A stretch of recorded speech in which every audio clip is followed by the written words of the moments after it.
दुश्मन ना करे दोस्त ने वो काम किया है, उम्र भर का गम हमें इनाम दिया है. गेले जवळपास 38 वर्ष चिट्ठी ना कोई संदेश, जाने वो कौन सा देश, जहां तुम चले गए. आणि आजही पवार साहेबांचा हुकमी एक्का अजित पवारच होते. आणि म्हणून आज मला म्हणावं लागतंय की प्रचंड मोठ्या महत्वाकांक्षेची राख रांगोळी त्या अपघाताने झाली. हे गाणं आहे सुप्रसिद्ध.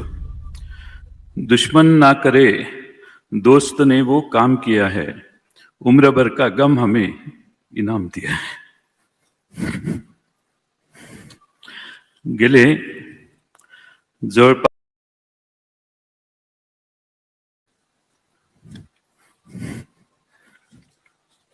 आम्ही एकत्रित काम केलं.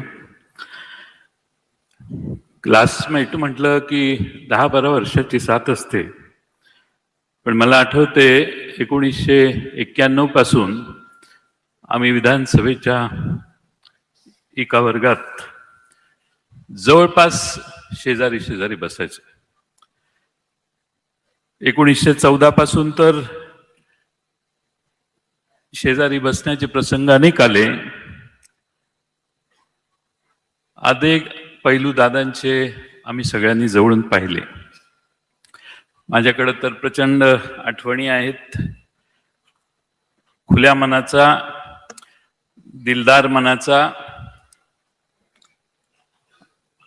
आणि विरोध करायचा असेल तर ठामपणाने करणारा नेता म्हणून आम्ही अजितदादांना अनुभवलं.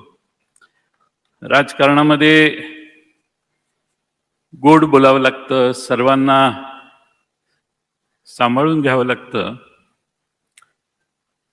असं मी त्यांना नेहमी सांगायचो. ते म्हणायचे गोड बोलायला मला जमत नाही, ते तुमचा मार्ग आहे, मी जे आहे तेच सांगणार. मी एखाद्या मीटिंगच्या आधी सांगितलं की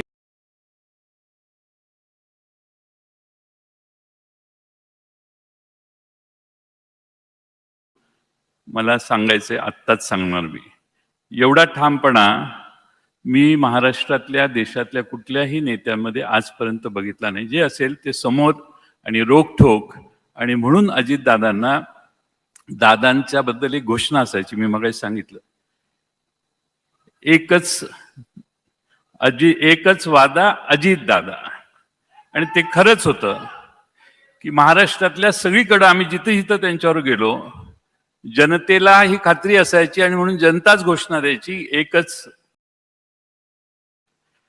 अनेक आठवणी त्यांच्या मी आपणाला सांगू शकेन, अनेक मान्यवर बोलणार आहेत. पण माझ्यासारख्या कार्यकर्त्याला वाटतं की अजितदादांचं एक स्वप्न होतं, महाराष्ट्र घडवण्याचं होतं, महाराष्ट्रातलं राजकारण घडवण्याचं होतं. आणि त्यासाठी हळूहळू पुन्हा मैदान तयार करावं, हळूहळू संघटना आणखीन जोरदारपणाने वाढवावी आणि एकसंघपणाने या मैदानात अधिक ताकदीनं काम करावं, हे दादांचं स्वप्न होतं. आणि हे स्वप्न पाहत असतानाच नियतीने मोठा घात केला. मी दादांना फार जवळून पाहिलं अलीकडच्या काळात. प्रचंड महत्वाकांक्षी आणि कुठल्याही आव्हानाला तोंड देण्याची मानसिकता असणारे दादा मी फार. आणि म्हणून आज मला म्हणावं लागतंय की प्रचंड मोठ्या महत्वाकांक्षेची राख रांगोळी त्या अपघाताने झाली. आज अजित पर्वाचा अस्त झाला असं म्हटलं तर वावगं ठरणार नाही. खरं म्हणजे वाऱ्यासारखा महाराष्ट्रभर एका क्षणात शांत कसा झाला, हे आजही महाराष्ट्राला कोडं आहे. अजितदादांना टापटीप आवडायची, पण व्यक्तिगत संबंध अजितदादा फार सुरेख सांभाळायचे. अनेक असे प्रसंग आहेत की ज्या प्रसंगातून मी पक्षाचा अध्यक्ष होतो, त्यावेळी असे अनेक प्रसंग आहेत की एखाद्या मतदारसंघातल्या एखादी गोष्ट करायची असेल तरी दादांचा फोन यायचा, आपल्याला हेच केलं पाहिजे, हे स्पष्ट मतभेद झाले तरी मला हेच वाटतं असं सांगून फोन ठेवायचे. त्यामुळे स्वतःचं मत मांडायला दादा कधी कसरले नाही. आम्ही एका पक्षात फार वर्ष काम केलं.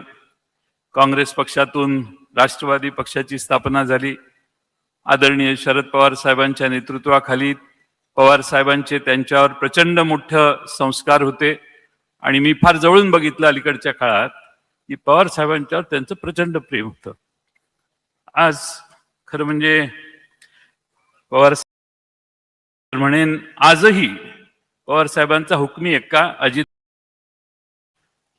एवढा अजित पवारांच्यावर शरद पवारांचा त्यांच्या कर्तबगारीवर फार मोठा विश्वास होता. आज खरं म्हणजे आपण सगळे दादांना एकत्रित निरोप देण्यासाठी इथं आलोय किंवा श्रद्धांजली वाहण्यासाठी येतोय. मी नेहमी त्यांना म्हणायचो आबा गेल्यानंतर, दादा मी लहान आहे, आबा जाण्याच्या आधी आबा मोठे आहेत, तुम्ही मध्ये आहात, माझा नंबर फार मागचा आहे, मला बराच टाइम आहे कुठल्याही करिअरसाठीच्या.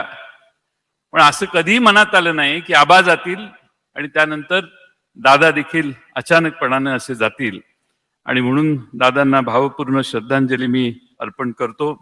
अनेक उद्योगपती इथं आहेत, त्यांच्यासाठी सांगतो. Many industrialists are sitting here.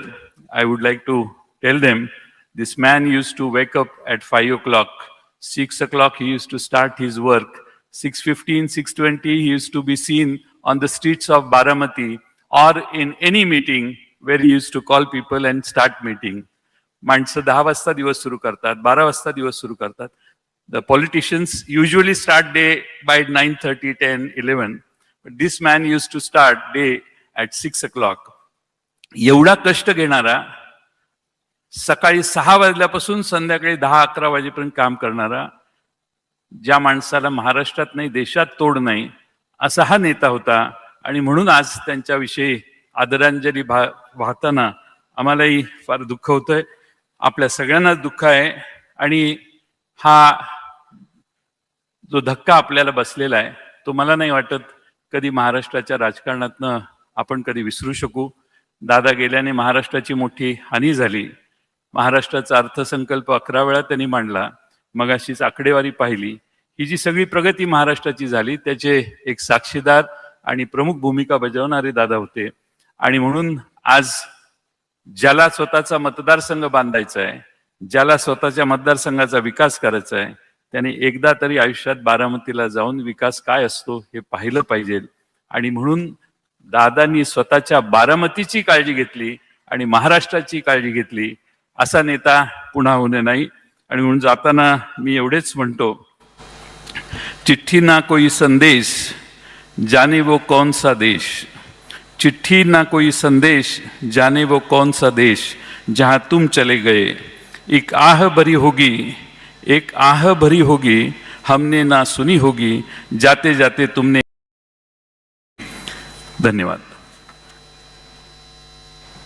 महाराष्ट्रात जिथे गेलो तिथे जनतेतून आवाज यायचा, एकच वादा अजित दादा. राजकारणात एकसंधपणे काम करावं हे अजित पवारांचं स्वप्न होतं. हे करत असताना नियतीने घात केला असं आमदार जयंत पाटील म्हणाले आहेत. अजित पवारांचं शरद पवारांवर खूप प्रेम होतं. आजही शरद पवारांचा हुकुमी एक्का हे अजित पवारच होते. दिवंगत उपमुख्यमंत्री अजित पवार यांच्या शोकसभेचा कार्यक्रम वरळी डोम येथे पार पडला. यावेळी देशातील आणि राज्यातील महत्त्वाचे नेते, उद्योगपती हे उपस्थित होते. पाटील म्हणाले की कुठून सुरू करू आणि कुठे थांबू अशा अनेक आठवणी अजितदादांसोबत आहेत.